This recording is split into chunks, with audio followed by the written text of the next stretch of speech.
Hey y'all, my name is Haven Nutt and welcome back to Heart Haven. Today I'm going to be sharing some weeknight dinner inspo for this crazy fun back to school season. We're embracing that transition between summer and fall by utilizing fresh garden herbs and produce, and steak fajitas are on the menu tonight.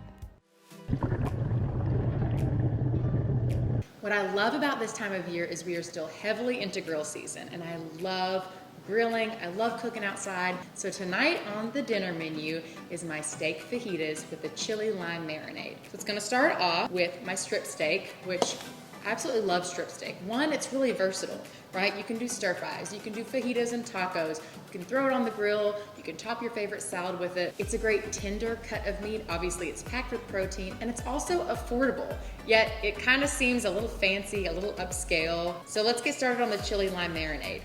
Here I've got 1/3 cup of freshly squeezed lime juice. I'm gonna add 2 tablespoons of olive oil, a little squeeze of honey, because we got a lot of spices going on in this marinade, so it's good to kind of offset that with just a little bit of sweetness. And then in my spice rub, I've got a tablespoon of garlic powder, a tablespoon of chili powder, a teaspoon of cumin, a teaspoon of paprika, a teaspoon of salt, half a teaspoon of pepper, right in there. Give it a little whisk here. We're gonna pour it right over our strip steak. And then to that, I'm gonna add 2 tablespoons of fresh cilantro that I gave a rough chop to, and then 2 cloves of garlic that I gave a little fine mince.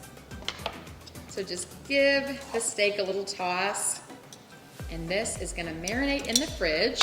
It can sit overnight if you wanna really dive into those flavors. It can sit for a couple hours. As long as it sits for 15 to 20 minutes, you're gonna have good flavor. So I'm gonna pop this into the fridge, and while that does its magic thing, we're gonna get started on some homemade tortillas, which sounds super intimidating, but I promise they are so simple to make and so fresh and delicious. There's just no replacement for them.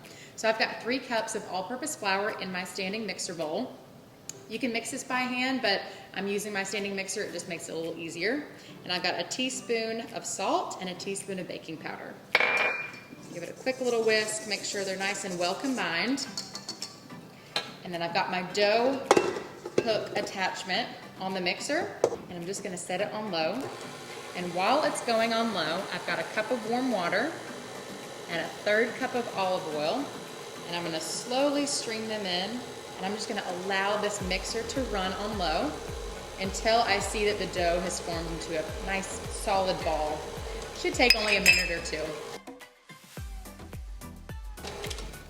All right, this looks perfect. So now the dough has really come together and formed a solid ball here.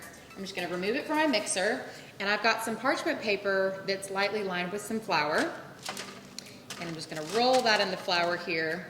And I'm gonna divide this into 16 little pieces. So this will make 16 tortillas. And now we're just gonna roll these into little balls. Make sure that they're kind of tossed evenly in the flour, and then we'll just lay them on the sheet. All right, so I've rolled out my 16 tortillas. I'm gonna give them a little gentle press with my palm, and then top it with another piece of parchment. 15 minutes to 2 hours, they're just gonna sit here and rest, and then we'll fry them up.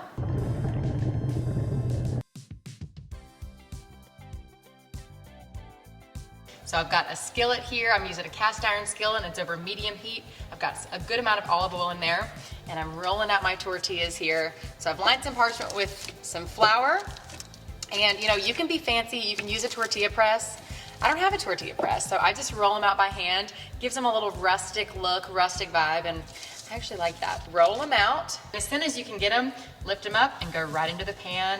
And we're just gonna fry them up. Takes about a minute per side. You'll know when it's time to flip. They start to puff up just a little bit. Last tortilla is off. Look at this stack of just golden deliciousness.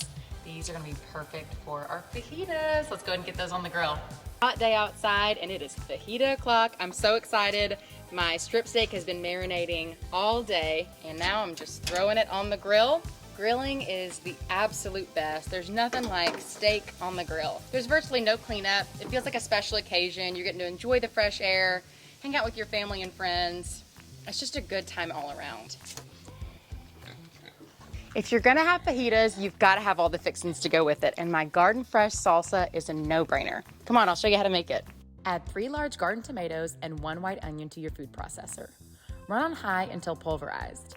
Add 3 tablespoons freshly squeezed lime juice, 3 cloves of garlic, 2 teaspoons of coconut sugar or honey, 1 teaspoon of ground cumin, half a teaspoon of ground coriander, 1.5 teaspoons of salt, and a large handful of fresh cilantro. Feel free to add some jalapeno to crank up the heat a bit. Run on high until it's at your desired consistency. Fresh salsa in a pinch that everyone will love. Even Frances loves it.